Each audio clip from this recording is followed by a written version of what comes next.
ইযা জাআ নাসরুল্লাহি ওয়াল ফাত ورأيت الناس يدخلون في دين الله أفواجا فسبح بحمد ربك واستغفر إنه كان توابا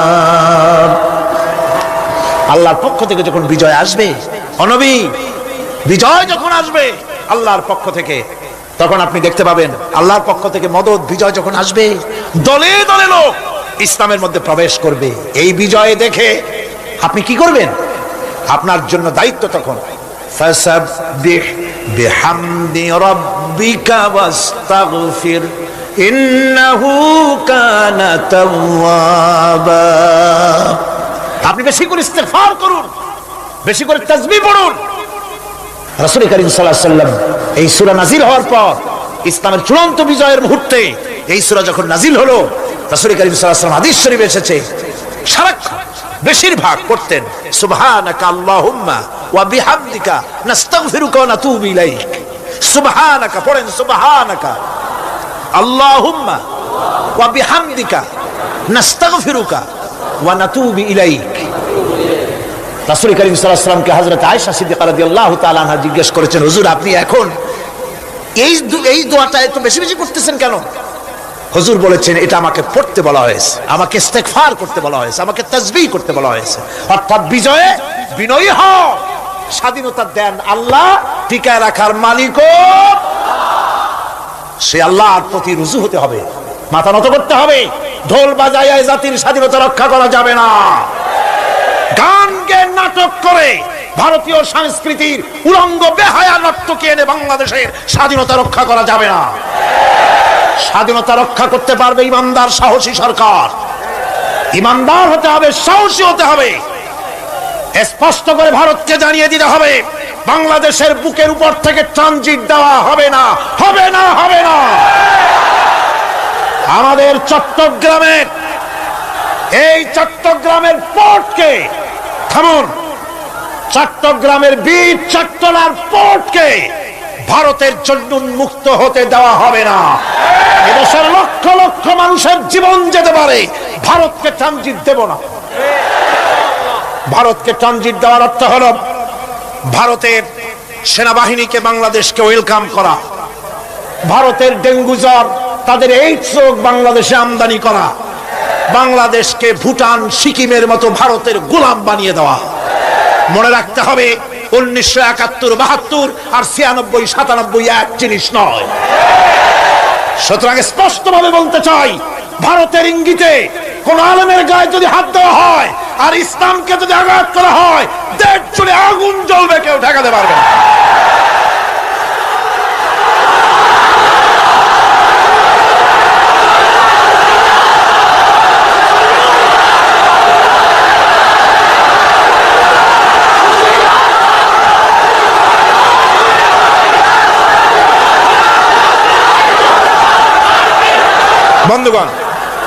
বন্ধুগণ, আমি বলতেছিলাম থামুন, গায়রিল মাগদুবি আলাইহিম ওয়ালাদ-দাল্লিন, খ্রিস্টান, ইহুদি, হিন্দু, মুশরিক কার অনুসরণ করব না। অনুসরণ করব কয় শ্রেণীর? 4 শ্রেণীর। নবীয়িন, সিদ্দিকিন, শুহাদা, সালেহিন। কোন আলহামদুলিল্লাহ। এরপর আমরা মুসলমান, কিন্তু আমাদের বিবাহ অনুষ্ঠান যখন হয়, এই বিবাহ অনুষ্ঠানগুলি আমরা কি মুসলমানদের মতো করি? জবাব চাই, করি? আপনারা যে হলুদ অনুষ্ঠান করেন, শরীয়তের কোন জায়গায় আছে? এই হলুদ অনুষ্ঠান হিন্দুদের কাছ থেকে আমদানি হয়েছে। একটা হলুদ অনুষ্ঠানে যা খরচ হয় তা দিয়ে 6টা বিয়ে করানো যায়। সুতরাং আজ থেকে তওবা করুন, আমরা আর হলুদ অনুষ্ঠান করব না। রাজি আছেন? রাজি আছেন? বিবাহের নামে অপসংস্কৃতির জায়গা আমরা করে দিতে পারি না। যৌতুক যেমন হারাম, গত মাহফিলে বলেছি, মনে আছে না? মনে আছে কিনা? যৌতুক যেমন হারাম। যৌতুক কি আপনারা নেবেন নাকি? মেয়েওয়ালাদের উপরে চাপ সৃষ্টি করবেন না, জায়েজ নাই। মেয়েওয়ালারা যদি ইচ্ছে করে কিছু দেয়, নিবেন। আমি তো আশা করেছিলাম যে সংসদ নেত্রী, প্রধানমন্ত্রী মহিলা, বিরোধী দলীয় নেত্রীও মহিলা, সুতরাং মহিলাদের উপরে তাদের দরদের খাতিরেই তারা যৌতুক বিল উত্থাপন করবেন, কিন্তু তারা করেন নাই। তাদের উচিত ছিল যৌতুককে ঝাঁটা মেরে বঙ্গোপসাগরে ফেলে দেওয়া, ওনারা তা করেন নাই।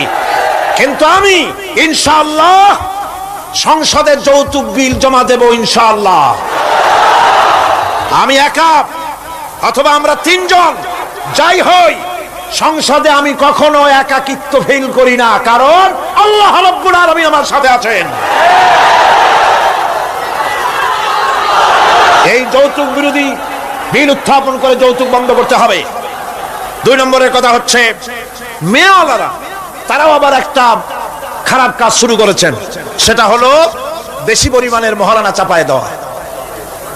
মহারানা এটা শরীয়ত কোনো বান্ধে টান্ধে দেয় নাই। ছেলেপক্ষ যদ্দূর দিতে পারে সেইটা মেয়েওয়ালাদের আন্দাজ থাকা উচিত। অহেতুক যৌতুক, অহেতুক মহারানা চাপায় দিবেন না। এটা একটি ট্র্যাডিশন হয়েছে। 5,55,515 টাকা 1 পয়সা, বাজে কাজ। 11 লক্ষ, হ্যাঁ, যদি ছেলেওয়ালা দেওয়ার মতো হয়, স্ত্রী দেন না, কোনো ক্ষতি নাই। আল্লাহ তো কোরআন শরীফে বলেছেন, তোমার বউরে যদি তুমি পাহাড় সমান সম্পদ দাও, কণা মাত্র ফিরায় নিও না। সুবহানাল্লাহ। আর মহারানার টাকাকে ফরজরূপী দায়িত্ব হিসাবে আদায় করে দাও। কাজেই যে মহারানা আদায় হতে পারে এই রকমের মহারানা দেওয়া উচিত। অতিরিক্ত চাপাই দিবেন, দিতে পারবে না, কিয়ামতের দিন ওই পুরুষটাকে আল্লাহর দরবারে জিনাকারের কাতারে দাঁড়াতে হবে। আমাদের বিবাহ সম্পর্কে কথাটা বললাম, মনে রাখবেন, যৌতুক নিবেন না, আর অতিরিক্ত মহারানার বোঝাও চাপাই দিবেন না। তবে যা দিতে পারে সেই রকমই আপনারা দিবেন। এরপরে আর একটা জিনিস আমাদের দেশে চালু আছে, যা হিন্দু খ্রিস্টানদের সঙ্গে মিলে যায়, তা হচ্ছে কোন সম্মানিত লোক মারা গেল, তার জন্য নীরব হয়ে দাঁড়ায় থাকা। আমাদের পার্লামেন্টের একজন সদস্য মারা গেলেন, সংসদে প্রস্তাব উঠলো 1 মিনিট নীরব হয়ে দাঁড়ায় থাকা।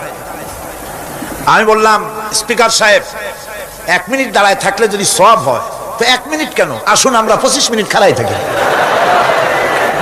আর যদি কোনো সওয়াবই না হয়, তাহলে এই প্রহসন কেন?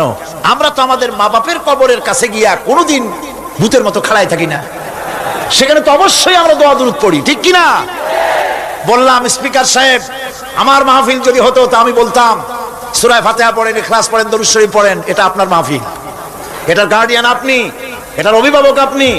আপনি সকলকে বলেন সূরা ফাতিহা, সূরা ইখলাস পড়তে। মাননীয় সম্মানিত স্পিকার সাথে সাথে বললেন সকলকে, আপনারা ফাতিহা পড়েন, ইখলাস পড়েন, দরুদ শরীফ পড়েন। আলহামদুলিল্লাহ, বললেন আলহামদুলিল্লাহ। আমরা চেষ্টা করছি সংসদের ভেতরে একটা গুণগত পরিবর্তন আনার জন্য। আল্লাহ যেন তৌফিক দান, জোরে বলেন আমিন। ভাইরা আমার, সুতরাং এই সমস্ত হচ্ছে খ্রিস্টান ইহুদিদের কাস্টম, তাদের ট্র্যাডিশন, এর সাথে আমাদের কোনো সম্পর্ক নাই। হিন্দুরা, খ্রিস্টানেরা কেউ মরে গেলে বলে দাঁড়ায় থাকুক, শুয়ে থাকুক, যেমনি পারে তেমনি করুক, কিন্তু আমি তো মুসলমান, আমি কি? জোরে বলেন, আমরা কি? ইসলাম যা এলাউ করে না, আমরা তা করতে পারি না। এটা যেন আমাদের সকলের মনে থাকে। বন্ধুগণ, এরপরে আমি আরজ করতে চাই, আমি মোনাজাতের দিকে এগোচ্ছি। আমি বুঝতে পারছি মানুষের প্রচন্ড কষ্ট হচ্ছে, মা বোনদের, ভাইয়েদের। এরপরে যে কথাটি আমি বলতে চাই সেটা হলো, বাংলাদেশ হচ্ছে ইসলামের ঘাঁটি, ইসলামের দুর্জয় ঘাঁটি। কেউ কেউ তো বলেন যে বাংলাদেশের ফাইল আল্লাহ নিজে ড্রিল করেন। আল্লাহ সব জায়গায় করেন, সবটাই আল্লাহর কাছে। এ কথা কেন বলে? আমি তার যুক্তি খুঁজে পেয়েছি। সে যুক্তি হলো এই জমিনে ইসলামের বিরুদ্ধে, আল্লাহর বিরুদ্ধে, আলেমদের বিরুদ্ধে, পীরদের বিরুদ্ধে কেউ বেয়াদবি করে জমিনের উপরে কল্লা দেহের সাথে রাখতে পারে না।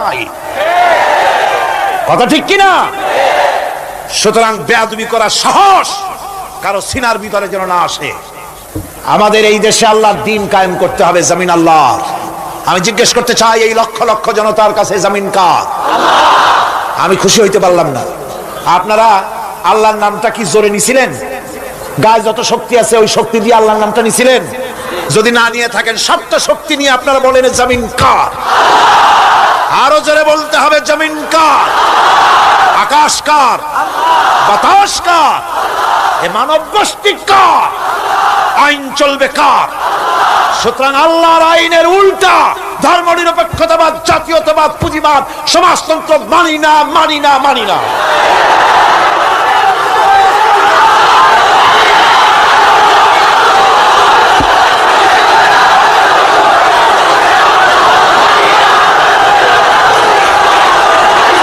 আল্লাহর এই জমিনে সরে যাও।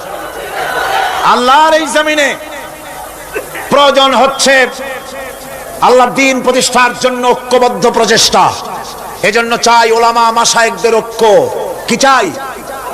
ওলামা মাশায়েখদের ঐক্য চাই। কথা ঠিক কিনা? কিন্তু আমাদের দেশের এক শ্রেণীর ওলামা আছেন, তাদের প্রতি সম্পূর্ণ শ্রদ্ধা জানিয়ে বলছি, ওনারা বুঝতে পারেন না, ওনাদের অজান্তেই ওনাদেরকে নির্বাচনে খাড়া করে দেয় পয়সা দিয়া। হুজুর আপনার খরচ হবে না, যা লাগে দিয়ে দেব। আপনার মতো লোক যদি নির্বাচন না করে, আপনি যদি পার্লামেন্টে না যান, তো পার্লামেন্ট দিয়ে হবে কি? ওই হুজুর বোঝেন না যে আমি পার্লামেন্টে যাই করবোটা কি? ওখানে যাই কড়িকাঠ জানলার দরজা কয়টা গুনিয়েই গুলি দিতে পারবে না। ওনার জামানত বাজেয়াপ্ত হবে, উনি তা নিজেও জানেন। তারপরেও ইসলামী আন্দোলনের একটা লোক যদি ফেল করানো যায়, সেজন্যই সম্পূর্ণ ইখলাসের সাথে উনি দাঁড়ায় যান। আর এজন্যে পার্শ্ববর্তী দেশ থেকে কিছু লোক আসেন, তারা এসে এদেশের মুসলমান এবং ওলামাদের মধ্যে অনৈক্য ঘটায় যান। তারা যত বড় আলেম হোক আর পীর নামের হোক, আমি তাদেরকে সাবধান হতে বলি, আপনার রাজনীতি আপনার দেশে করুন। আওলাদের রাসূলের নাম লাগাইয়া বাংলাদেশের রাজনীতিতে নাক গলাবেন না।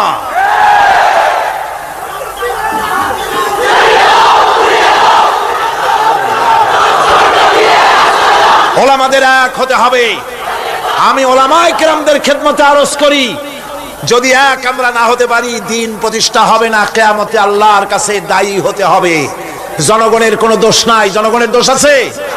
জনগণের দোষ আমি দেই না। বিশ্বাস করুন, যদি আল্লাহ না করুন এদেশে ইসলামী আদর্শ বাস্তবায়িত না হয়, ইসলামী স্টেট কায়েম না হয়, তাহলে কিয়ামতের দিন আলেম ওলামা পীরেরা জনগণের চাইতে সবচাইতে বড় আসামি হবে কিয়ামত। আল্লাহ পাক এই জাতির ওলামাদের, এই জাতির রাহবারদেরকে ঐক্যবদ্ধ হওয়ার তৌফিক দান করুন। ওনারা যত ফতোয়া দেন, সমস্ত ফতোয়া ইসলামী আন্দোলনের বিরুদ্ধে। মদখোরের কাছ থেকে টাকা নিতে আপত্তি নাই, নিজের মঞ্চে জেনাকার খুনি মদখোরকে নিয়ে এক প্ল্যাটফর্মে বসে বক্তৃতা করতে আপত্তি নাই, কিন্তু ইসলামী আন্দোলনের লোককে মঞ্চে টাকা দেয় না। সমস্ত ফতোয়া ইসলামী আন্দোলনের বিরুদ্ধে তারা দেন।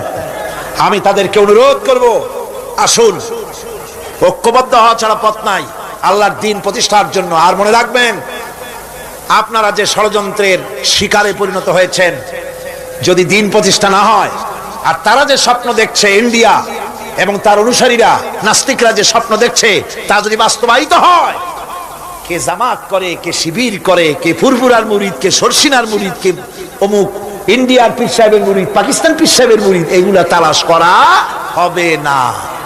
হবে? ওই যে রাশিয়া এসে ঢুকছিল কোথায়? আফগানিস্তানে। সেইখানে সব আলেম ওলামারা জঙ্গলে যাইয়া এক হইল। ওই যে একজন বলছিল যে আমি গেলাম, আমার ছেলে গেল তার মামু বাড়ি, মাইয়া গেল তার নানা বাড়ি, বউ গেল তার বাপের বাড়ি, আমি গেলাম আমার শ্বশুর বাড়ি, যাই দেখি সব এক জায়গায়। এই লোকগুলি আলেম ওলামা পীর বুজুর্গ সব গিয়া পাহাড়ের মধ্যে এক জায়গায় হয়েছে। হায় হায়, সুন্নি, কড়া সুন্নি, গোলাপি সুন্নি, ওহাবি, ঠান্ডা সুন্নি, তারপরে দেওবন্দি, সব এক জায়গায়। হায় হায়, কি সর্বনাশটা করলাম। যদি ঐক্য থাকতাম, তাহলে কি আর রাশিয়া আমাদের উপরে হামলা হতে পারতো, করতে পারতো? চোখের পানি ফেললো, কানলো, একে অপরকে জড়াই ধরলো। তখন অনেক সর্বনাশ হয়ে গেছে, অনেক জীবন দিতে হয়েছে এই ঐক্যের পর। তারপরে আল্লাহ মেহেরবানি করেছেন তওবা করার কারণে। কিন্তু আমাদের দেশে অনৈক্যের কারণে, আল্লাহ না করুন, যদি এখানে ইসলামের দুশমন যারা, আজ তো তারা রেডিওতে বসে আছে, আজ তো তারা টিভিতে বসে আছে, আজ তো তারা নাটক তৈরি করে, আজ তারা সিনেমা তৈরি করে। गुलिस्तान के हर शाख पर उल्लू बैठे हैं, फिर अंजाम गुलिस्तान क्या होगा। ফুল বাগিচার ডালে ডালে হুতুম পেচারা বসে আছে, এ ফুল বাগানের অবস্থা কি হবে? নাস্তিক, মুরতাদ, বেঈমান সব এগুলিকে দখল করে আল্লাহর দিনকে বুড়ো আঙ্গুল দেখাবার প্রচেষ্টা চালাচ্ছে। যদি তাদের স্বপ্ন কামিয়াব হয়, তাহলে মনে রাখবেন ওই কাবলির মতো, যে কাবলি এসে দেখছিল যে বাঙালি ছেলে, বাংলাদেশি ছেলে সে জাম খেতেছে, জিজ্ঞেস করছে তুম সব ক্যা খায়া করতে হো? বলছে হাম সব জাম খায়া করতে হ্যাঁ। काबली बोलছে हम खा सकते हैं? क्यों नहीं, जरूर तशरीफ लाइए दरख्त पर और मजे से खाइए। আসেন গাছে ওঠেন, জমের খাওয়া খান। কাবলি উঠছে, এখন ও তো আর বোঝে না যে কোনটা ভালো লাগবে, কাঁচা পাকা যা পায় তাই খায়, মুখ কেসে কষে ভরিয়া কয় এত মজা লাগে না, মজা লাগবে কোনটা, কেমনে কি তোমরা খাও কেমনে? ছেলে বলতেছে দেখো কালা কালা যেগুলি আছে ওইগুলো খাও, এগুলি হলো মজা। সে তখন কালো কালো খাচ্ছে। ওই কালো জামের উপরে বসা ছিল কালো ভ্রমর। আপনারা কি কন? ভ্রমর।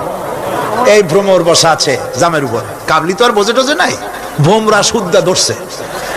কাবলির হাতের মধ্যে ভ্রমর পড়ছে। এখন কাবলির হাত তো বোঝেন সাগর কলার মতো আঙ্গুল, ওর ভিতরে ভ্রমর পড়ে ভোঁ ভোঁ করছে। काबली बोलছে भों करो भां करो छोड़ेगा नहीं, काले काले जितने पाएंगे सब खा छोड़ेंगे। কালো পাইলি হইছে। সুতরাং ইসলাম বিরোধীরা যদি সুযোগ পেয়ে যায়, দেওবন্দি মাদ্রাসায় কে পাশ করেছো, পটিয়াকে, হাটহাজারীকে, ফুরফুরাকে, সবসিনাকে, দেওবন্দিকে, আলিয়াকে দেখা হবে না, পাইকারি ধরে দাড়ি টুপি ধরে ধরে হত্যা করা হবে।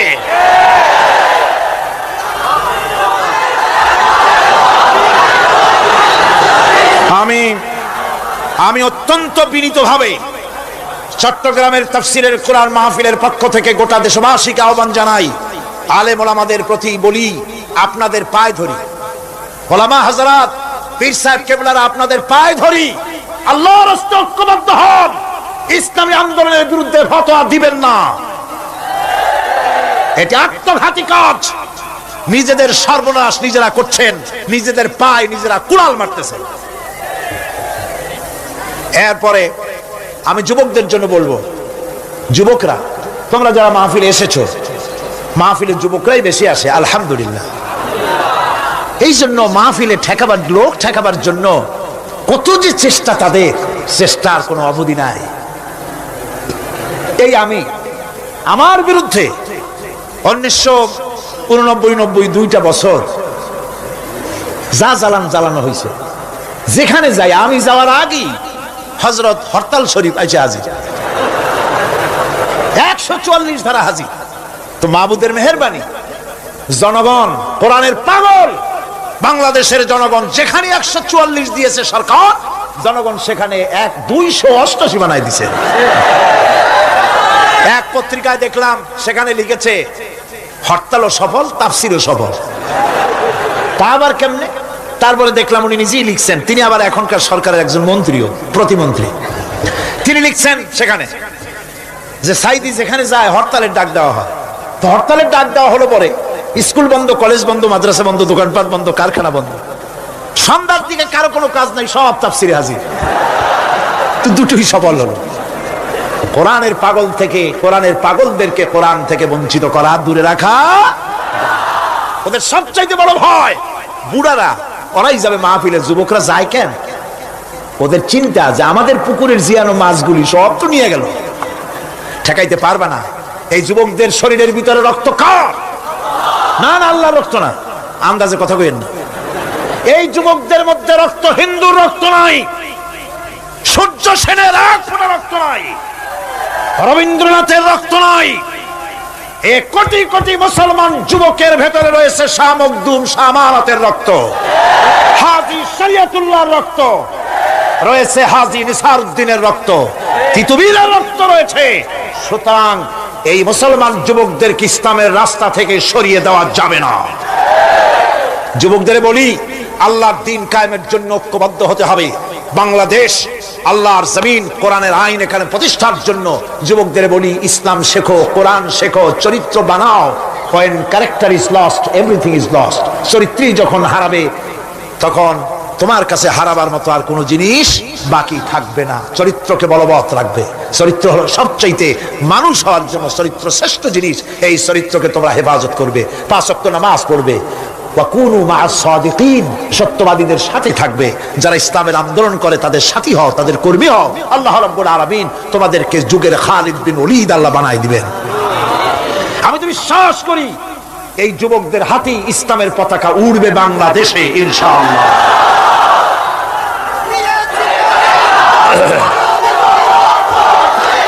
এই যুবকদের কথাই আল্লাহ পাকের নবী বলেছেন। নবীজি বলেছেন কিয়ামতের দিন যেদিন কোনো ছায়া থাকবে না, আল্লাহর আরশ ব্যতীত আরশের ছায়া ছাড়া কোনো ছায়া থাকবে না, ওই দিন আরশের নিচে 7 শ্রেণীর লোকেরা জায়গা পাবে। ওর ভিতরে হবে এক শ্রেণী হবে ওয়াশাবুন নাশা ফি ইবাদাতিল্লাহ, ওই সব যুবক যারা রাত কাটিয়েছে আল্লাহর ইবাদত করে, চোখের পানি ফেলেছে, তাদের জন্য জান্নাত যুবকদের জন্য। আমি আগেও বলেছি বুড়োরা কেউ ভেস্তে যাবে না, চিন্তা করে কোনো লাভ নাই। কালো মানুষ আর বুড়া মানুষ ভেস্তে যাবে না, কোন মৌলভী সাহেবের ফতোয়া নয়, স্বয়ং রাসূলুল্লাহ বলছেন। এখন তো বুড়ো মানুষেরা মহা মুসিবতে পড়ছে, আমিও আপনাদের দলে, চিন্তার কারণ নাই। রাসূলুল্লাহ বলেছেন বুড়া কালো মানুষ কান্দো না, কান্দার কোনো দরকার নাই। তুমি যখন ভেস্তে যাবে তুমি বুড়ো থাকবে না, আল্লাহ জওয়ান বানাই দিবেন।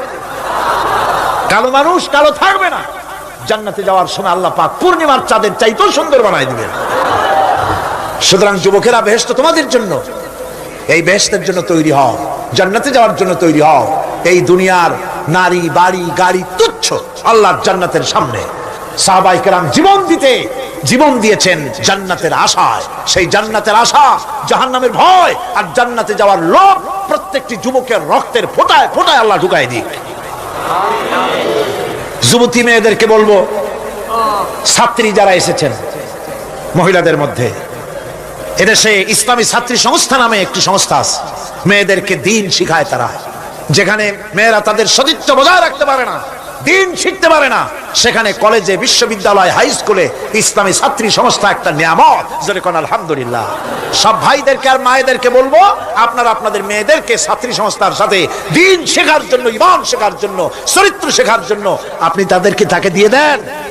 1 বছর 6 মাস পরে ওই মেয়েকে দেখলে আপনার চোখ ঠান্ডা হয়ে যাবে, আলহামদুলিল্লাহ, দিনদার হবে, নামাজি হবে, পরেজগার হবে।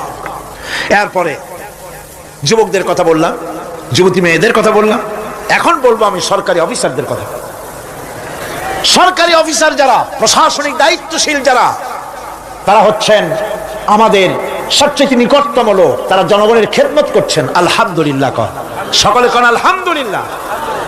আমি দোয়া করি তাফসীরের মাহফিলের পক্ষ থেকে সরকারি অফিসার যারা, ম্যাজিস্ট্রেট আছেন, জজ আছেন, ডিসি আছেন, এনডিসি আছেন, এডিসি আছেন, টিএনও আছেন, সর্বস্তরের সচিব থেকে শুরু করে দারোগা পর্যন্ত সর্বস্তরের প্রশাসনিক দায়িত্বশীল ব্যক্তিবর্গকে আল্লাহ রাব্বুল আলামিন ঈমানি যোগ্যতার সাথে সরকারি দায়িত্ব পালনের তৌফিক দিন। তবে একটা কথা বলবো, আপনি যে দায়িত্বে আছেন, আপনি সরকারকে খুশি করার জন্য অবৈধ কাজে লিপ্ত হবেন না। আপনার বিবেক যদি বাধা দেয়, বিবেককে ফাঁকি দিয়ে অন্যায় কাজে হাত দিবেন না। এক শ্রেণীর লোক আছে, যে সরকার আছে সেই সরকার কি বলে, আপনার জন্য আমরা তো অপেক্ষা করতেছিলাম। এরা হলো বীরবলের মতো। সম্রাট আকবরের নাম মনে আছেন আপনাদের? তার কত রত্ন ছিল দেখছেন? কেউ কয় 5 রত্ন, কেউ কয় 6 রত্ন। ইতিহাস ভুলবেন না, ইতিহাস মনে রেখেন। নবরত্নের এক রত্ন ছিল, নাম হলো বীরবল। সম্রাট বাজারে গিয়েছে, তরকারি দেখতে গিয়ে বেগুন চোখে পড়েছে। বেগুন দেখে খুব লক্ষ্য করে দেখছে। বীরবল বলছে, জাহাপানা খুব পছন্দ নাকি? কয় দেখতে তো খুবই সুন্দর। বীরবল বলছে, জাহাপানা এই যে বেগুন, এটার নাম হচ্ছে বাগুন, অর্থাৎ এর অনেক গুণ। এটা যদি ভর্তা করে খান আপনার মাথার চুল কখনো উঠবে না। এটা যদি ভাজি করে খান আপনার স্বাস্থ্য ক্রমেই ভালো হবে। এটা যদি আপনি তরকারি মাছের সাথে মিলায় খান আপনার রাজত্ব আরো দীর্ঘায়ু হবে। এই রকমের অনেক ফজিলত বয়ান করলো। তারপরে বলে, ঠিক আছে, কেন ওগুলি কেনা হইলো, ভুক রান্না হইলো, জনমের খাওয়া খাইলো আকবর। এখন বেগুন জন্মের খাওয়া খাইলে যা হয়, টয়লেট রিজার্ভ। মেজাজ খারাপ সম্রাটের। বীরবল এসে দেখে মেজাজ স্ট্রং হয়ে আছে বাদশাহ। জাহাপানা কি হয়েছে? আরে বেটা তুমি কি তরকারি ফজিলত বয়ান করলা, আমার তো পেটের ব্যথায় অস্থির। কয় হুজুর এই যে একটা তরকারি নাকি, ওটার নাম তো বেগুন, ওর কোনো গুণই নাই। এটা খাইলে পরে কাখাউস হয়, পাচড়া হয়, একজিমা হয়, ব্রঙ্কাইটিস হয়, নিউমোনিয়া হয়। এটা খাইলে পরে কত লোক মারা গেছে কলেরা বসন্ত হইয়া, এটা একটা তরকারি? আকবর কয় সর্বনাশ, আমার তো পেটের ব্যথা সারিয়ে গেছে তোমার এই বক্তৃতা শুনে। বলে কিরকম? কালকেই বেগুনের এত ফজিলত বর্ণনা করলে আর আজকেই বেগুনের এত কুচ্ছা বলছো তুমি, একই মুখে দুই রকম। বীরবল বলছে জাহাপানা কিছু মনে নেবেন না, আমি তো বেগুনের চাকরি করি না, আমি তো জাহাপানার চাকরি করি। কালকে আপনি বলেছেন বেগুন দেখতে সুন্দর, আমার পক্ষে যদ্দূর সম্ভব ফজিলত বয়ান করেছি। আজকে আপনি বলছেন বেগুন খারাপ, আর আমি কি ওই খারাপ খারাপ ভালো করি আমার কল্যাণটা হারাবো নাকি? আমার দেশের সচিব থেকে শুরু করে সর্বস্তরের অফিসারদের বলবো, সরকারকে ক্ষতি করার জন্য ইসলামের বিরুদ্ধে পদক্ষেপ নেবেন না, ইসলামের পক্ষে থাকুন। এই কথা কখনো ভুলে যাবেন না।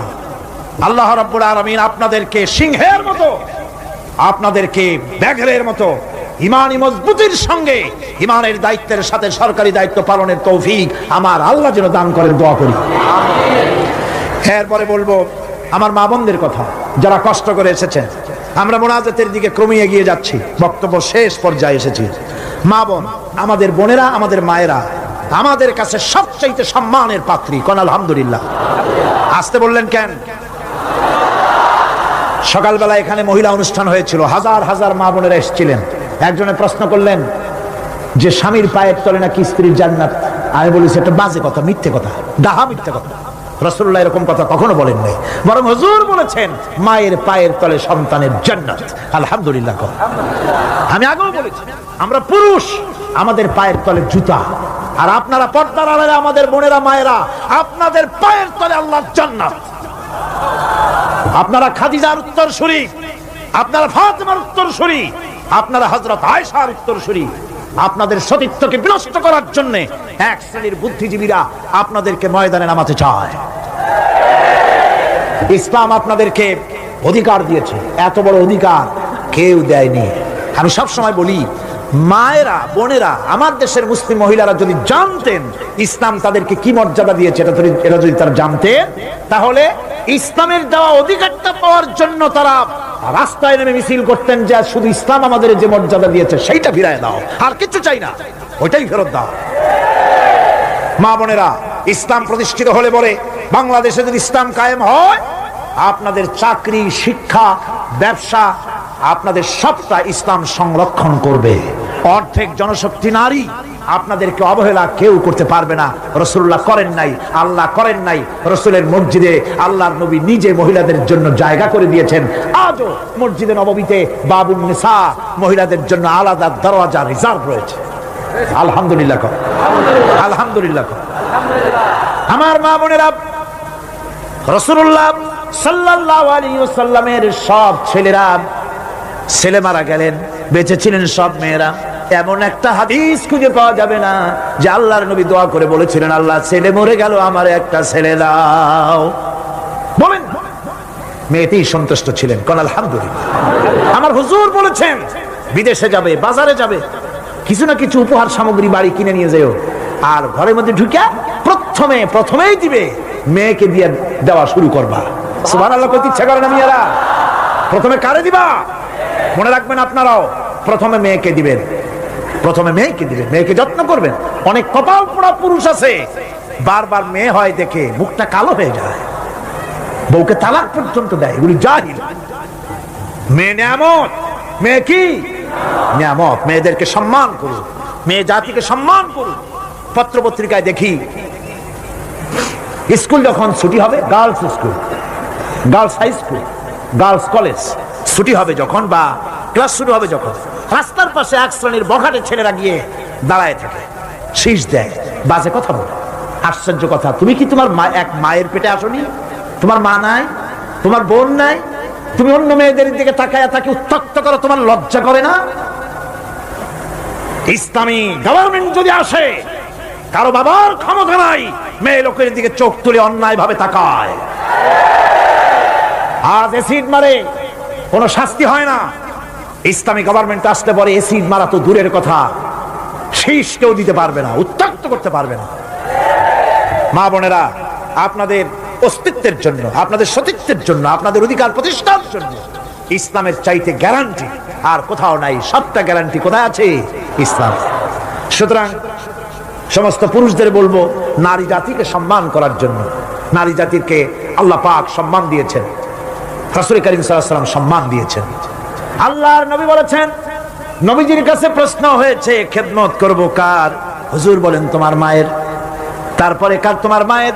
তারপরে কারো? তোমার মায়ের। তারপরে কারো? তোমার পিতার। আল্লাহর নবী মা বাপের চাইতে মায়ের মর্যাদা 3 গুণ বাড়াইয়া দিলেন। সে যে মাই হোক, আপন না হোক আর সৎ মা হোক, মায়ের মামাই।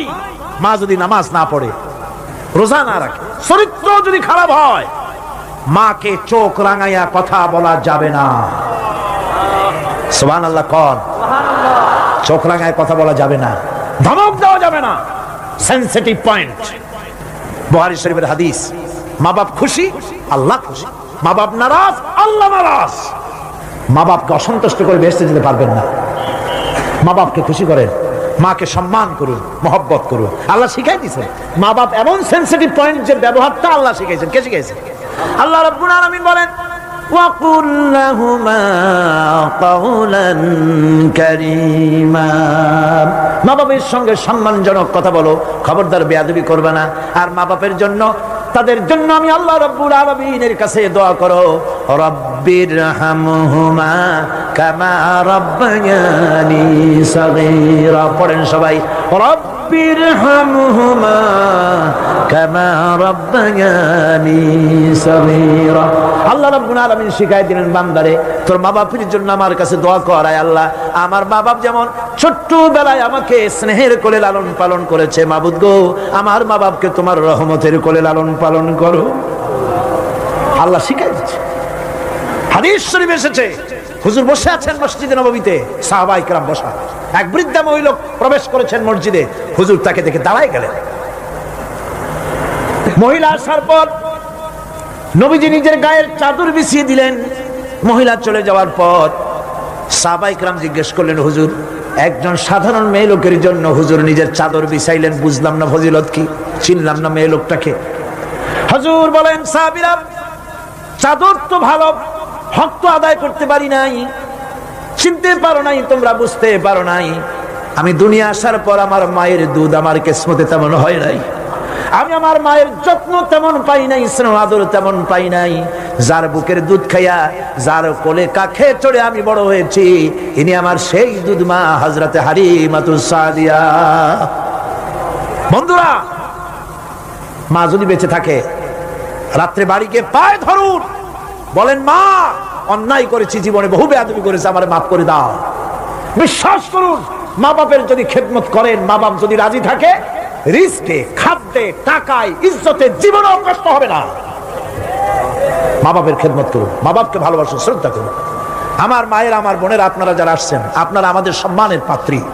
ইসলাম আপনাদের কত অধিকার দিয়েছে প্রতি বছর বলেছি, আজ আর লম্বা কথা বলতে চাই না, শুধু বলি, পর্দায় থাকুন, পর্দায় থাকুন, আপনার সম্মান আপনি রক্ষা করুন, পর্দায় চলাফেরা করুন, সন্তানদেরকে মানুষ করুন, তাদেরকে ইসলামের রাস্তায় চালান। মা বোনদের ব্যাপারে এই আরজ করছি, ঘরে ঘরে ইসলামের দুর্গ বানান। আপনার সন্তানদেরকে ইসলামের রাস্তায় আনেন, স্বামীকে নামাজি বানান, চরিত্রবান বানান, দিনদার বানান। এরপরে সব শেষে দেশের আইনজীবী, সাহিত্যিক, বুদ্ধিজীবী, সাংবাদিক, তাদের ব্যাপারে বলতে চাই, আপনারা জাতির বিবেক, আপনারা জাতির জন্য অনেক কিছু করতে পারেন। সাহিত্যিকরা, কবিরা, বুদ্ধিজীবীরা, সাংবাদিকরা অনেক অবদান রাখতে পারেন। আপনার একটা বেকায়দার খবর দেশের মধ্যে চাঞ্চল্যের সৃষ্টি করে দিতে পারে, আবার একটা ভালো খবর দেশের মধ্যে আমন আমান পয়দা করে দিতে পারে। ঠিক কিনা? ঠিক কিনা? সুতরাং সাংবাদিক বৃন্দ, আপনারা সম্মানের পাত্র, আপনারা নিজেদের সম্মানকে রক্ষা করে চলবেন। হলুদ সাংবাদিকতার পেছনে দৌড়াবেন না। প্রত্যেকটি কথা এবং কাজের জন্য আল্লাহর কাছে জবাবদিহি করতে হবে, এ কথা যেন সাংবাদিকদের মনে থাকে। আল্লাহকে ভয় করুন, আল্লাহকে ভয় করুন, আল্লাহকে ভয় করে সাংবাদিকতার মহান পেশায় নিয়োজিত থাকুন। হক কথা লিখবেন, জীবনের বিনিময় হক কথা বলবেনই। অন্যায়কে প্রশ্রয় দিবেন না, সত্যকে ঢেকে রাখবেন না। তাহলে কিয়ামতে আল্লাহর কাছে জবাবদিহি করতে হবে। আইনজীবী, বুদ্ধিজীবী, সম্মানের পাত্র আপনারা, আপনারা দেশের জন্য, জাতির জন্য কল্যাণজনক কিছু রেখে যাওয়ার জন্য চেষ্টা করুন। সব শেষ কথা সেটা হলো এই পৃথিবীর কাছে আমরা অনেক ঋণী, এই পৃথিবীর কাছেও আমরা অনেক ঋণী। এই পৃথিবীতে পৃথিবীর ফল খাই, ভাত খাই, মাছ খাই, পনির খাই, তরকারি খাই, দুধ খাই, গোশ খাই, এই পৃথিবী থেকে উৎপাদিত। সুতরাং এই পৃথিবীর কাছেও আমরা ঋণী আছি। মূল ঋণী তো আল্লাহর কাছে। মূল ঋণী কার কাছে? আল্লাহ পাকের কাছে। তবে পৃথিবীর কাছেও একটু ঋণী আমরা আছি, সেই ঋণ পরিশোধ করতে হবে। সেই ঋণটা কিভাবে পরিশোধ করবেন? সেই ঋণটা পরিশোধের একটাই পথ, আপনার চাইতে আপনি একজন ভালো নাগরিক আপনার সন্তানদের মধ্য থেকে তৈরি করে যান। একজন দিনদার, ইমানদার মুসলমান সন্তান সন্ততি, ছেলে মেয়ে তৈরি করে যান। তাদেরকে দিনদার বানান, নামাজি বানান, চরিত্রবান বানান। আল্লাহ পাক যেন সকলকে তৌফিক দেন। শেষে একটা ওয়াদা করতে চাই, আপনাদের কাছে একটা দাবি করতে চাই। আমার দাবি তো আপনারা মনে হয় ফেলবেন না, ফেলবেন নাকি? আপনাদের জানা আছে অযৌক্তিক দাবি আমি করব না। সে দাবিটা হচ্ছে, বহুত মুসলমান আছে শবে বরাতে সারা রাত জাগে কিন্তু ফজরের নামাজ পড়ে না। আছে কিনা? আজকের মাহফিলে দোয়া কবুল হবে আশা করে অনেক বেনামাজিও আসছেন, নামাজ পড়েন না। 5 ওয়াক্ত নামাজকে সঠিকভাবে পড়তে হবে। রাজি আছেন? নামাজের ব্যাপারে গত বছর প্রায় 2 ঘন্টা ওয়াজ করেছিলাম, মনে আছে না? মনে না থাকলে ক্যাসেট আবার কিনে নেবেন, আবার কিনবেন, আবার শুনবেন। যেহেতু আমি কথা নিজের থেকে বলি না, কোরআনে কারীম থেকে বলার চেষ্টা করি। আমি আজকে ওয়াদা চাই, মুনাজাতের আগে জীবনে কোনোদিন ফরজ নামাজ, ফরজ রোজা, শরীয়তের ওজর ছাড়া ছাড়বো না। ওয়াদা করতে পারবেন? 2 হাত উঁচু করেন। মা বোনেরা আপনারাও আপনাদের পর্দার ভিতরে হাত উঁচু করে বলেন, ইয়া আল্লাহ। সকলে বলতে হবে, ইয়া আল্লাহ, তোমার নামে কসম করছি, যতদিন আমার মাথার কাছে মালাকুল মউত না আসতেছে ততদিন পর্যন্ত ফরজ নামাজ, ফরজ রোজা, শরীয়তের ওজর ছাড়া ছেড়ে দেব না। ইয়া আল্লাহ, আমার এই শপথ মৃত্যু পর্যন্ত পালন করার তৌফিক আমাকে দান করো। আমিন ইয়া রাব্বাল আলামিন। দরুদ শরীফ পড়েন। আল্লাহুম্মা 10 এগুলো আপনি বলে দিন। জি জি জি, ঠিক আছে। আপনি এবার মাইকের সামনে উঠেই আসেন, আপনি বলেন না, আমার ভালো লাগবে। ভাইরা দাঁড়াবেন না, দাঁড়াবেন না। দাঁড়িয়ে আপনি কি দেখবেন? আল্লাহ পাক চট্টগ্রামের এই ময়দান, আশেপাশের গাছ, বাড়ি, গাছপালা, রাস্তাঘাট সব করে দিয়েছেন আল্লাহ তার গোলামদের দিয়ে। জোরে বলেন আলহামদুলিল্লাহ। দাঁড়াবেন না, বসেন, কথা শোনেন, আদব রক্ষা করেন, কাজে লাগবে, কাজে লাগবে। আজকে এই মঞ্চে 10 জন ইসলাম কবুল করার জন্য হাজির হয়ে গেছেন।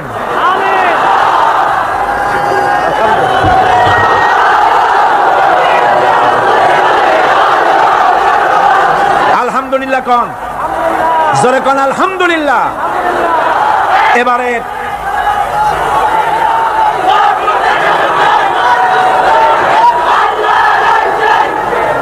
এবারে ওনাদেরকে মুসলমান ইসলাম কবুল করার পর, ইসলাম কবুল করাবার পর আমাদের 5 দিনের তাফসীরের মাহফিলের কাঙ্ক্ষিত মুনাজাতের দিকে এগিয়ে যাব। এবং অবশ্যই আমি বিশ্বাস করি মুনাজাত আল্লাহর দরবারে কবুল হবে ইনশাআল্লাহ, ইনশাআল্লাহ। আল্লাহর নাম রহমান, রহিম, গফুর, গফফার, দোয়া কবুল করবেন ইনশাআল্লাহ। মুনাজাতে শরীক হন, মুনাজাতে শরীক হন। আরো একজন এসেছেন, মোট 11 জন হলো আলহামদুলিল্লাহ। তাহলে এবারের তাফসীরের মাহফিলে মোট 39 জন ইসলাম কবুল করলেন। জোরে কোন আলহামদুলিল্লাহ। ইসলাম যারা কবুল করতে এসেছেন, শুনুন, যারা ইসলাম কবুল করতে এসেছেন তাদের একজনের নাম হলো বাদল, বর্তমান নাম পছন্দ করেছেন মোহাম্মদ জামাল উদ্দিন।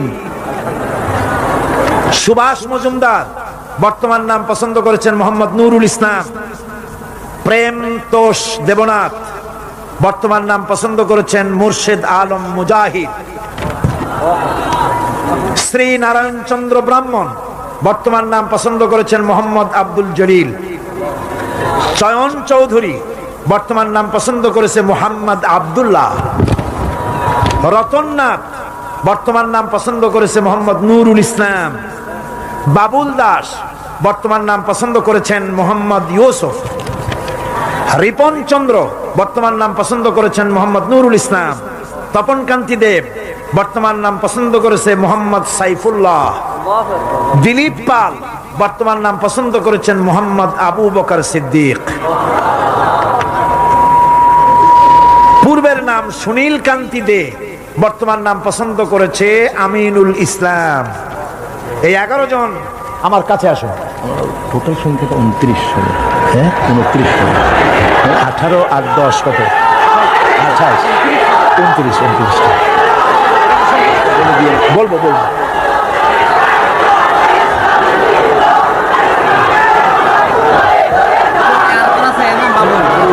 ওই তো হয়েছে। হাত দাও। একটু সব আসছে। তুমি বসো। হ্যাঁ এটা একটু উঁচু করে দাও মাইকটা। আমার হাত দাও, সকলে হাত দাও, সবাই হাত দাও। আমার হাত ধরতে হবে। আরো দুজন আসছে। আচ্ছা দাঁড়া, তোমার বলে কয়জন হলো? 11 2 31। হ্যাঁ ঠিক আছে 31। আরো 2 মিলিয়ে 31। আচ্ছা ভাই থামেন। স্লোগান দেওয়ার সময় দেব। স্লোগান গায়ে কত জোর আছে আমি দেখবো ইনশাআল্লাহ। আরো 2 জন এসেছেন, কোন আলহামদুলিল্লাহ। তার একজনের নাম হচ্ছে রতন পাল, বর্তমান নাম পছন্দ করেছেন মোহাম্মদ আবু বকর সিদ্দিক। আর একজনের নাম হচ্ছে আরত পালি, বর্তমান আরতি পাল মহিলা, বর্তমান নাম পছন্দ করেছেন ফাতেমা বেগম। আমাদের ওই বোন মহিলাদের প্যান্ডেলে আছেন। তাহলে এখন হলো 13 জন না? 31 জন সর্বমোট এখন হচ্ছে 13 জন। প্রথম দিন এবং মাঝে চতুর্থ দিনে একজন। এই সব মিলাইয়া 39 নয়, সব মিলিয়ে এবারের তাফসিরের মাহফিলে 31 জন ইসলাম কবুল করলেন। আলহামদুলিল্লাহ।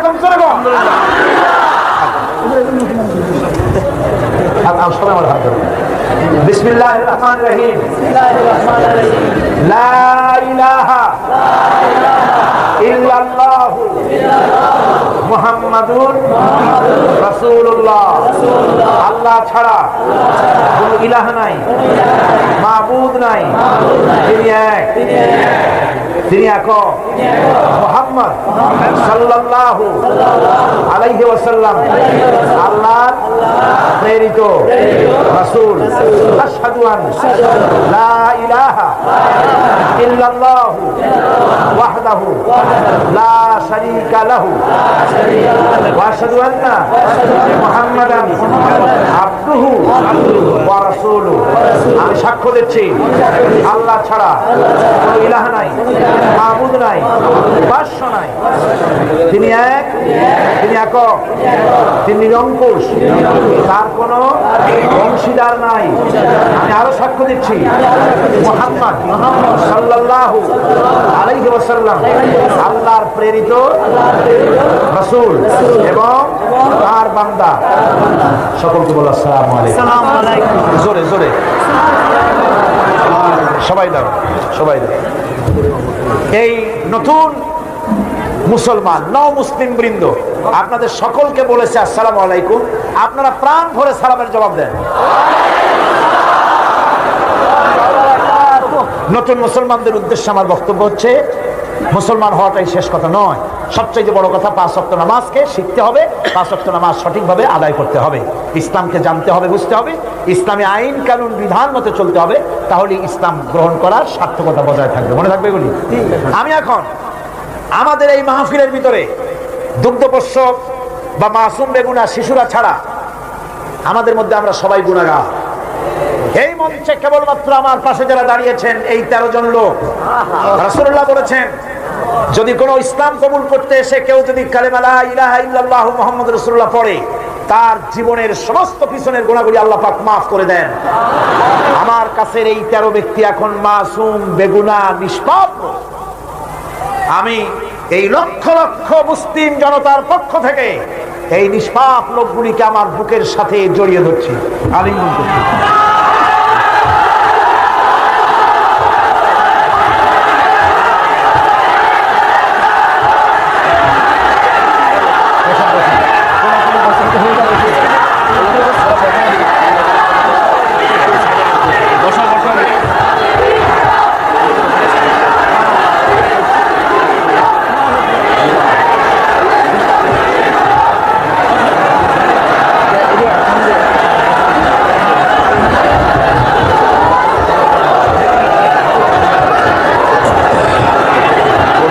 কথা বলবেন, মৌলানা কথা বলবেন তো, মাইক দাও, মাইক তাড়াতাড়ি। বসুন, সবাই বসে পড়েন, তাড়াতাড়ি তাড়াতাড়ি বসুন।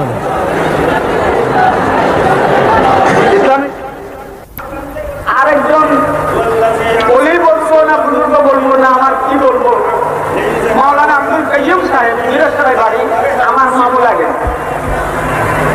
তিনি আলেম ফাদেল কামেল সবগুলো 5টা পাস এবং এরপর দীর্ঘদিন মহাদেশি করেছেন। এরপরে তো তাকে আল্লাহ সুযোগ দিয়েছেন। আমি যখন ইলেকশনের সময় তার কাছে গেছি, ধরুন মামা একটু অন্ধকার অন্ধকার মনে হচ্ছে, আচ্ছা বুঝলাম যে তাকে আমি জিততে পারবো না। কতক্ষণ করে বললো যে লাহোরের থেকে তো আলো আসতেছে, আরে আলো তো সব আলোকিত হয়ে গেছে, বাংলাদেশ একটা আলোকিত হয়ে গেছে। সে বুজুর্গ মাওলানা আব্দুল কাইয়ুম সাহেব স্থানীয় একটা ক্লিনিকে আছেন, তার জন্য সবে দোয়া করবেন। জি জি জি, দোয়া হবে। সুস্থ করে দেন, ইমানের সাথে যেন তলব করেন। আর দোয়া চেয়েছেন, সবের নাম তো বলা যাবে না, সবার জন্য দোয়া হবে। আপনারা যে যে নিয়তে স্থির দিয়েছেন সেটা আল্লাহর কাছে মঞ্জুর হয়ে গেছে, মৌলানার জন্য দোয়া করবেন।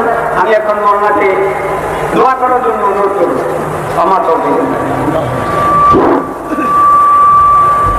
আপনারা মেহেরবানি করে সবাই বসুন। আমি কিন্তু মাহফিল চলাকালীন সময় একবারের জন্য যারা দাঁড়িয়েছিলেন তাদেরকে আমি বসার জন্য পিড়াপিড়ি করি নাই, যেহেতু আমি দেখতে পাচ্ছি কষ্ট হচ্ছে। মোনাজাতের আদব হলো বসা। রাস্তায়, ছাদে, গাছে, যিনি যেখানে আছেন, যদি নিতান্ত অসুবিধা না হয় তাহলে বসার জন্য অনুরোধ করছি, এখানে থাকতে পারবেন। মোনাজাতের আগে আমরা সবাই একটু তওবা পড়ে নিই এবং শেষবারের মতো আপনাদেরকে অনুরোধ করব, এই সমাজ কল্যাণ পরিষদের 18 লক্ষ টাকা বাজেটের কথা আবার স্মরণ করিয়ে দিচ্ছি। মেহেরবানি করে যাওয়ার সময় প্রত্যেকে এত বড় বিশাল মাহফিল ওনারা যেন প্রতি বছর করতে পারেন, সে সুযোগ আমাদের করে দিতে হবে, ঠিক কিনা? আপনারা চতুর্দিকে ড্রাম আছে, চাদর আছে, যাওয়ার সময় অবশ্যই প্রাণ খুলে তাদের জন্য দিয়ে যাবেন। আর বুক স্টলগুলিতে শরিয়তের, কোরআন হাদিসের বহু কিতাবপত্র আছে, এগুলি আপনারা সংগ্রহ করে নিয়ে যাবেন। আল্লাহ পাক সকলকে তৌফিক দান করুন। এখন আমরা সবাই আসুন তওবাটা পড়ে নিই। সবাই পড়েন আউযু বিল্লাহি মিনাশ শাইতানির রাজীম, বিসমিল্লাহির রহমানির রহিম, আস্তাগফিরুল্লাহ আস্তাগফিরুল্লাহ আস্তাগফিরুল্লাহ রব্বি মিন কুল্লি যামবিন ওয়া আতুবু ইলাইহি লা হাওলা ওয়ালা কুওয়াতা ইল্লা বিল্লাহিল আলিয়্যিল আযীম। আয় আল্লাহ তাআলা, আমি আর জীবনে কখনো শরীয়তের ওজর ছাড়া ফরজ নামাজ, ফরজ রোজা ছেড়ে দেব না। ইয়া আল্লাহ, এই মুহূর্ত থেকে মদ, জুয়া, জেনা, মিথ্যা, অহংকার, অশ্লীলতা, সুদ, ঘুষ, সব রকমের কবিরা গুনাহ থেকে তওবা করছি, তোমার কাছে আশ্রয় চাই। তওবা ইয়া রব্বি, তওবা ইয়া আল্লাহ, লা ইলাহা ইল্লাল্লাহু মুহাম্মাদুর রাসূলুল্লাহ, আশহাদু আল্লা ইলাহা ইল্লাল্লাহু ওয়াহদাহু লা শারীকা লাহু ওয়া আশহাদু আন্না মুহাম্মাদান আবদুহু ওয়া রাসূলুহু। মোনাজাতের জন্য সবাই নামাজের কায়দায় বসুন। তাশাহুদের অবস্থায় যেভাবে মানুষ বসে সেইভাবে করে বসুন, কেবলামুখী হয়েই বসুন, মাথা নিচু করে, চক্ষু বন্ধ করে। মনিবের দরবারে এই লক্ষ লক্ষ গোলামেরা আল্লাহ পাকের শাহী দরবারে এখন আমরা হাত তুলবো, মনটাকে নরম করে, মাথাটাকে নিচু করে, চক্ষু বন্ধ করে মহান আল্লাহ পাকের দরবারে দাঁড়ানো ভাইরা বসে মুনাজাতে শরীক হই। আল্লাহুম্মা আমিন। রব্বানা ظلمنا أنفسنا وإن لم تغفر لنا وترحمنا لنكونن من الخاسرين ربنا ظلمنا أنفسنا وإن لم تغفر لنا وترحمنا لنكونن من الخاسرين পড়েন সবাই আমার সাথে, রব্বানা যালামনা আনফুসানা ওয়া ইন লাম তাগফির লানা ওয়া তারহামনা লানাকুনান্না মিনাল খাসিরিন। আয় আল্লাহ তাআলা, 5 দিন ধরে কোরআনে কারীমের তাফসীরের মাহফিলে আমরা আলোচনা করেছি, দরুদ ও সালাম পড়েছি, জিকির আজকার করেছি, তেলাওয়াত করেছি। আয় আল্লাহ তাআলা, আমি মানুষ, আমার বলার মধ্যে অনেক ভুল হয়ে যেতে পারে। আমার বলার ভিতরে যদি কোনো ভুল হয়ে থাকে, আল্লাহ ভুলগুলি তোমার বান্দাদের স্মৃতি থেকে মিটাইয়া দাও। যেগুলি হক বলেছি বোঝার, সেই হকগুলির জন্য পূর্ণ সওয়াব দান করে দাও। রব্বুল আলামিন, কদিনের আলোচনায় তুমি খুশি হয়ে যে সওয়াবটুকুন দিয়েছো, আয় আল্লাহ সওয়াবটুকুন জানাবে মুহাম্মাদুর রাসূলুল্লাহ সাল্লাল্লাহু আলাইহি ওয়াসাল্লামের রূহ মুবারকে পৌঁছায়া দাও। রব্বুল আলামিন, হযরত আদম আলাইহিস সালাম থেকে নিয়ে আজ পর্যন্ত রাসূল করিম সাল্লাল্লাহু আলাইহি ওয়াসাল্লাম পর্যন্ত যত পয়গম্বর দুনিয়া থেকে বিদায় হয়ে গেছেন, আল্লাহ তাদের আরওয়ায়ে পাকের পরে হাদিয়া পৌঁছায় দাও। সাহাবায়ে কেরাম, তাবিঈন, তাবে তাবিঈন, তাদের পবিত্র রূহের পরে সওয়াব পৌঁছায় দাও। আজওয়াজে মুতাহারাত, তাদের পবিত্র রূহের পরে সওয়াব পৌঁছায় দাও। রব্বুল আলামিন, तमाम পৃথিবীর বুকে উলামা, পীর, মাশায়েখ, আসফিয়ায়ে কেরাম, আউলিয়ায়ে কেরাম, মুসলমান মুমিনিন মুমিনাত দুনিয়া থেকে যারা বিদায় হয়ে গেছে, কবরে তুমি সওয়াব পৌঁছায় দাও। রব্বুল আলামিন, এই মুহূর্তে আমরা আমাদের মা বাপের কথা মনে করতেছি। আল্লাহ, আমাদের মধ্য থেকে যাদের আব্বা জান দুনিয়া থেকে জনমের মতো বিদায় হয়ে গেছে, মাবুদ আমাদের আব্বার রূহের উপরে সওয়াব পৌঁছায়া দাও। আব্বার কবরটাকে জান্নাতের টুকরায় পরিণত করে দাও। রব্বুল আলামিন, বাপ যার বিদায় হয়ে গেল, কত কষ্ট করে সন্তানকে মানুষ করেছে, লেখাপড়া শিখাইছে, বাড়ি ঘর বানায় দিয়ে গেছে, যাওয়ার সময় কিছুই নিয়ে যায় নাই।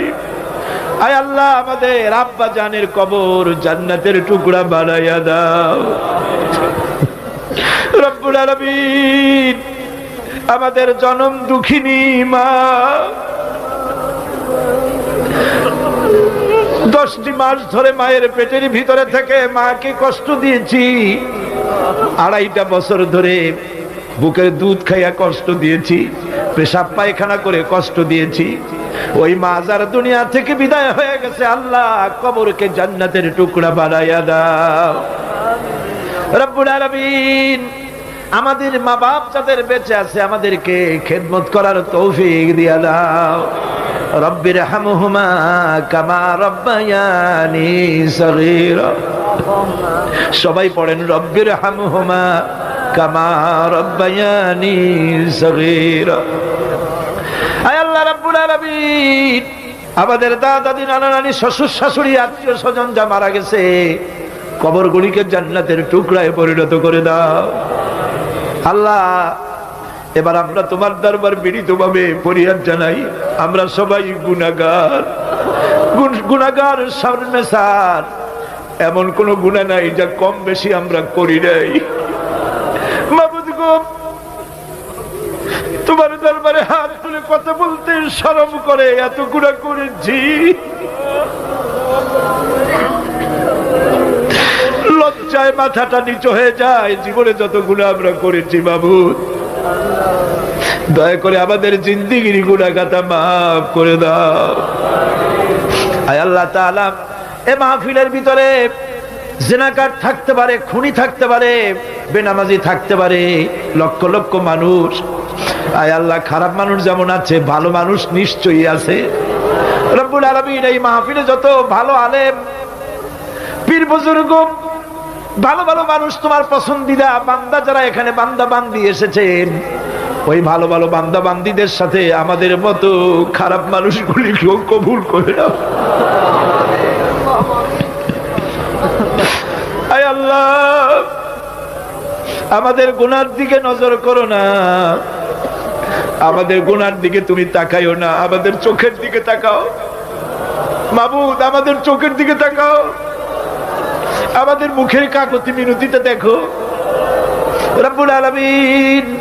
আমাদের মুখের কাকুতি মিনতি আর আমাদের চোখের পানির দিকে তাকাইয়া আল্লাহ আমাদেরকে মাফ করে দাও রব্বুল আলামিন। এইভাবে করে যদি মায়ের কাছে দাঁড়াইয়া মা মা বলে যদি কালটা, এমন নিষ্ঠুর মা নাই যে কোলে না নিয়ে পারে রব্বুল আলামিন। মা বাবার চাইতে লক্ষ গুণে মায়া তোমার বেশি, আল্লাহ আমাদেরকে তোমার রহমতের কোলে উঠাইয়া নাও। আয় আল্লাহ তাআলা রব্বুল আলামিন, 5 দিন ধরে তাফসীরের মাহফিল, কোথায় বাগেরহাট থেকে, বরগুনা থেকে, বরিশাল থেকে, দিনাজপুর থেকে, কোথায় ইন্ডিয়া বার্মা থেকে মানুষেরা বড় আশা নিয়ে আসছে, দোয়া কবুল হবে। আল্লাহ তুমি কাউরে কালিয়া ফিরাইয়া দিও না বাবু রব্বুল আলামিন। 5 দিন ধরে চট্টগ্রামটা বেহেশতের মতো ছিল, আগামী কালে বাড় তো খা খা করতে থাকবে, কিছু থাকবে না। কি আশা করে আসছে লোকেরা আল্লাহ, এই মাহফিলে আমার মতো গুনাহগার তো আর নাই বাবু, আবার গুনার সবাবে কেউ যেন মাহরুম হয়ে না যায়, সকলের মাফ করে দাও বাবু। কুষ্টিয়ার এক বাস ভর্তি লোক তাফসিরে আসতেছিল, তাফসিরের কাছাকাছি এসে বাস অ্যাক্সিডেন্ট করে 2 জন মরে গেল।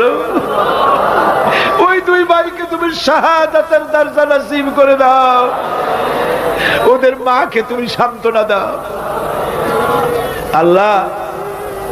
মা বোনেরা কত কষ্ট করে আসছে, কি ভিড়, বাড়ি যাইতে কষ্ট হবে তারপরেও আশা করে আসছে আল্লাহ। যত মা বোনেরা এসেছে, মা বোনদের গুনাহ মাফ করো, পর্দায় থাকার তৌফিক দাও, নিঃসন্তানীকে সন্তান দাও, স্বামী স্ত্রীর মধ্যে মনোমালিন্য থাকলে ভালোবাসা কায়েম করে দাও, রুজিতে বরকত দাও, আমাদের মা বোনগুলিকে খাদিজা ফাতেমা আয়েশার মতো বানায় দাও, তাদের সাথে হাসর নসিব করে দাও রব্বুল আলামিন। আয় আল্লাহ তাআলা, এই মাহফিলে আমরা হাজির হয়েছি, তুমি একটু দয়া করে আমাদের দিকে তাকাও, তোমার আরশ থেকে মেহেরবানি করে আমাদের এই মাঠের দিকে তাকাও, তুমি একটু তাকায় দেখো তোমার গোলামেরা কেমনে কাঁদতেছে, একটু দেখো ভাইরা, কান্দো কান্দো, এটাই তো কান্দার সময়, কোরআনে করিম সামনে, কান্দার সময় কান্দো। ছেলে মরেছে কেঁদেছেন, টাকা হারাইছে কেঁদেছেন, ঈমান নষ্ট করেছেন, কাঁদবেন না, কান্দেন আল্লাহর কাছে।